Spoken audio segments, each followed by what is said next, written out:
Sacan a mi hija de una gaveta, envuelta en un plástico negro, amarrado, y aquí lo tengo, con una correa de zapato blanca. Y me la tiraron así, mira. Yo me quedé duro. Y me dice la enfermera, ¿y qué? ¿No se la va a llevar? ¿No trae ropa? ¿No trae una caja? Yo no llevaba nada. Salí a un mercado que hay enfrente, que le llamamos del Guarda, y ahí fui a comprar una cajita y una ropita. Pero algo pasó en mi corazón cuando yo estaba vistiendo a esa niña. Solo, sin papá, sin mamá y sin ningún amigo con los que yo consumía drogas, con los que tomaba o con los que jugaba fútbol. Ni uno. Y empecé a llorar. Empecé a llorar y la vestía. Agarré mi carro. Y no le deseo a nadie eso en su vida. Yo agarré mi carro y la cajita la puse en el sillón del copiloto y solitos, mi niña y yo, la fui a enterrar. Yo recuerdo que paré, le compré una rosa blanca, la puse dentro, duro todavía, solo lloraba, la enterré solito, sin nadie a mi lado. Y regresé al hospital. Cuando regresé al hospital me dice el doctor, Juan Carlos, disculpe, no pudimos hacer nada por su segunda hija. Ahí regresaron las palabras que yo había dicho. Si no quiero una niña, mucho menos dos. Y ahora se estaba haciendo realidad. Lo que con mi boca proclamé, ahora lo estaba recibiendo. Y ese es uno de los secretos más grandes de la vida. Aquello que proclamas con tu boca, lo recibes en tu vida inmediatamente. Es como la ley de la siembra y la cosecha. Yo recuerdo que el doctor me dijo, la tenemos viva artificialmente. Pero la tenemos viva para que la bauticen, para que hagan algo con ella y se despida. Mire qué momento más duro. Me vistieron los guantes, entré al hospital, mi hija estaba en una incubadora, metí mis manitas, toqué las de ella y no aguanté más. Puse a llorar y por primera vez en la vida pido perdón de lo que soy. Dije, mira hija, yo quiero que me perdones por la desgracia de vida que llevo. Yo quiero que me perdones por haberte hecho esto y no haber sido capaz, un verdadero hombre, de llevar la vida adelante. Yo quiero que me perdones por ser hoy así. El doctor me quitó, le quitaron el oxígeno a mi hija y mi hija murió. Y yo me quedé un rato ahí, duro, duro mi corazón. Bajaron a mi hija a la morgue, yo bajé a la morgue, pero había algo en mí, dentro de mí, que no puedo entender todavía. Y yo le pedí favor, antes que le hicieran la autopsia a mi hija. Los papeles marcan que mi hija llevaba en ese momento 7 minutos y medio de muerta, clínicamente muerta. En los papeles del hospital está sentado que mi hija estaba muerta. Y ahí en la morgue del Hospital Roosevelt, ahí en ese lugar, yo no aguanté más. Le pedí que me dejaran un momento solo y doblé mis rodillas. 19 años y doblé mis rodillas. Doblé mis rodillas y le dije, Dios, ¿quién eres? ¿De qué se trata esto? Yo recuerdo que yo lloraba porque le decía, me quitaste a mi papá. Prácticamente me quitaste a mi mamá porque mi mamá se dedicó a trabajar para mantenernos. Cuando esos 9 meses yo vi a mi papá tirado en la calle, después de ser alcalde y diputado de Guatemala, ahora se quedaba tirado en las calles de alcoholismo. Y me preguntaron, ¿es tu papá? Yo le dije, ni lo conozco siquiera quién es. Y ese día yo recordaba la película de mi vida. Recordaba el día que mi papá se fue de mi casa, recordaba todo lo que me habían herido, recordaba cuántas veces quise decir papá y no tenía a quién decírselo. Recordaba cuántos regalos se hacían para el Día del Padre y yo los tenía que tirar a la basura porque no tenía a quién dárselos. Y le dije, Dios, ¿quién eres? Porque la gente dice que eres Dios. Y hoy entiendo que es una alianza, hoy entiendo que es una oración de entrega, porque yo le dije, Jesús, si tú eres Dios, sana a mi hija, toca a mi hija. Y si tú lo haces, yo te prometo entregarte mi vida y hablar de ti cuando tú lo quieras. hablar de ti cuando tú lo necesites.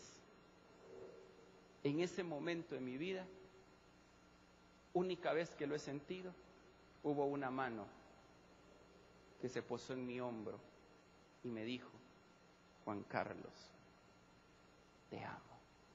Solo eso fue.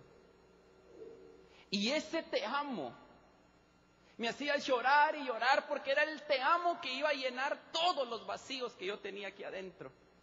Por primera vez oí la voz de un hombre que me dijo te amo, y yo cuánto necesitaba la voz de un padre que me dijera te amo. Cuánto necesité la voz de papá que me abrazara y me dijera: chiquito, te quiero. Y Dios ahora me decía te amo. Y cuando me dijo te amo, pasó algo extraordinario en mi vida. Yo quiero que ustedes miren una foto cuando yo en ese momento mi hija estaba muriendo. Yo quiero que usted mire algo. Solo quiero que repita conmigo esta frase. Diga conmigo: esta es la noche de mi sanidad. Esta foto es la foto cuando le quitaron el oxígeno a mi hija. Si usted puede ver, ya no había un lugar donde más hacer nada. Ya no había, el doctor dijo ya no se puede más. Quiero que mire esta segunda foto. Sus partecitas como mujer no están formadas.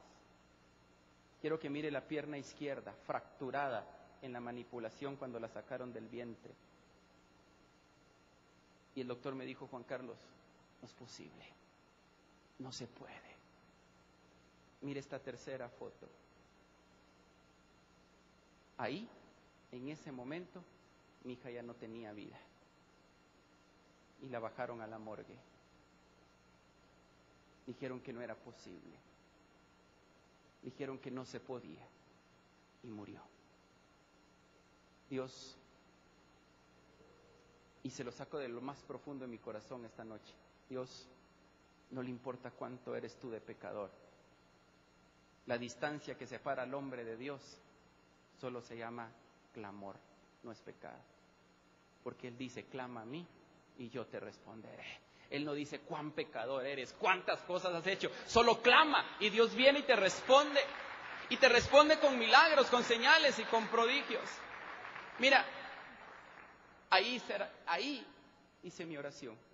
Y después de 7 minutos y medio, señores, clínicamente para hacer la autopsia, después de 7 minutos y medio de muerta, cuando yo le dije: y yo te entrego mi vida y te prometo dejar alcoholismo, dejar drogas, te prometo casarme con Vicky y luchar por un matrimonio. Y Dios me dijo: ¿de veras? Yo le dije: sí. Y a los 7 minutos y medio, mi hija resucita en la cama de la morgue del Hospital Ruiz. Los doctores no sabían qué estaba pasando, los doctores corrían, los doctores no sabían qué hacer. Suben a mi hija una vez más y la ponen en esta incubadora. Y ahí la vuelven a poner. Y empieza una experiencia de 3 meses, dura. A mi hija la pasaban para el sector de infectados, la movían por allá, empezó a convulsionar. Y oiga esto, cuando nos entregaron a nuestra hija 3 meses más tarde, nos dijeron: María José tiene parálisis cerebral cuadraplégica. Su cerebro está 100% muerto. Los 7 minutos que ella murió clínicamente, su cerebro ya no reaccionó. No entendemos por qué su corazón está dando, pero ella clínicamente está muerta. Llévensela, disfrútenla.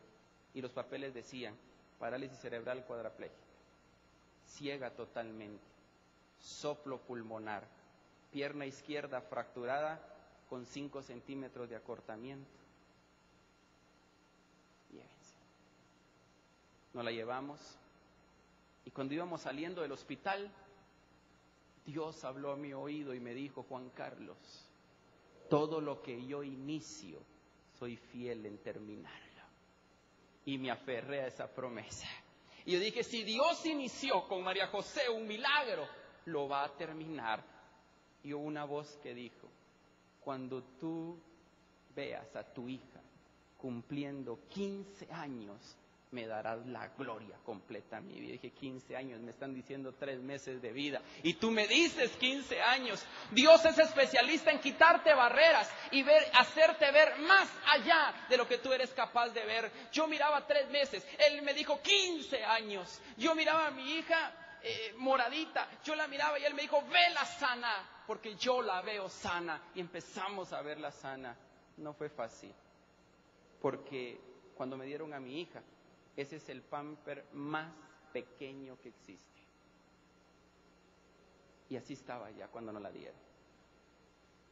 Y empezó una vida. Quiero contarles que mi hija convulsionaba. Y mi matrimonio no fue fácil. Empezó a ser bien difícil. Bien duro. Porque Vicky también venía de un pasado bien doloroso. La había abandonado su papá, la había abandonado su mamá. Y empezamos a unir todo nuestro dolor del pasado. Y aparte de eso, cuando mirábamos que mi hija no caminaba, iba pasando la vida y no moría, pero no caminaba. Miren sus ojitos en la siguiente foto, cómo los ojitos de ella no reaccionaban. Sus ojitos se iban, no seguía objetos. Y yo recuerdo bien claro una vez que mi hija empezó a convulsionar.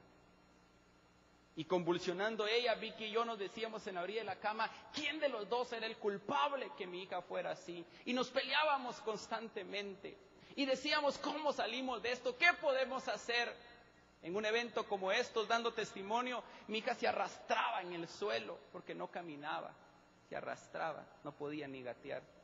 Y en un evento de estos, dando testimonio, yo me pongo a llorar porque pasa un niño corriendo y le machuca sus deditos. Y mi hija se me quedaba viendo con sus deditos y no podía pararse. Y yo le decía, Padre, y solo fue decirle, Padre. Y mi hija se agarró de un pedestal, de una batería que había, y me gritó de atrás, Papá. Y empezó a caminar en medio salón, sin gatear y sin nada, empieza a caminar. Y así han ido 15 años. No han habido no sé cuántas operaciones. No ha sido fácil porque hay momentos donde llega y me dice, papi, ¿por qué me ponen apodos? ¿Por qué he sido así? Yo recuerdo bien claro un momento cuando íbamos saliendo de un supermercado con Vicky y en este caminar que no es fácil. Yo creo que ninguno de los que estamos aquí somos perfectos, todos tenemos problemas y abrirles mi corazón para que note. Aún que empecé después hablar de Dios, me costaba mucho salir adelante. Habían áreas en mi vida donde yo decía, Señor, ¿cuándo entras en esta área? Yo recuerdo que empezamos a pelear por nada. Y Vicky me decía en el sillón, pégueme pues, a ver si es hombre, pégueme. A ver, ahora que se den cuenta el predicador de verdad. Y yo estaba callado. Me decía, pégueme pues. Y no aguanté más. Levanté mi mano y le pegué con todas mis fuerzas. ¿Y sabe qué me dijo? Solo eso esperaba para matarme. Abre la puerta del carro y se tira del carro. A como pude la agarré del pelo, la regresé, pero en ese momento yo vi el retrovisor del carro. ¿Y sabe qué había ahí? Mi hija, con sus manos en alto, con lágrimas en sus ojos, diciéndole, Jesús, ayuda a mis papás. Y ese día tomamos la decisión, ella y yo, de no volver a tocarnos una vez más. Y hasta hoy lo hemos cumplido, porque sabemos que Dios ahora está restaurando nuestra vida y nuestro matrimonio. No ha sido fácil. No ha sido fácil porque yo llego un día a mi casa y les digo, miren, que Dios se busque otro. Yo ya no más. Dios me había levantado de mi escritorio gerencial, una empresa para Centroamérica, y me había dicho que yo tenía que venir a enseñarle a la gente. Yo tenía que venir a dar palabra, y yo le creí. Y durante 7 años di palabra por todos lados, por todas las naciones. Pero un día tuve un problema con un líder. Llegué a mi casa y le dije, ya no más, que Dios se busque otro. Cerré mi Biblia, la puse en un lugar y dije, de aquí no se mueve más. Al día siguiente mi hija se cae en el colegio, se rompe los 2 labios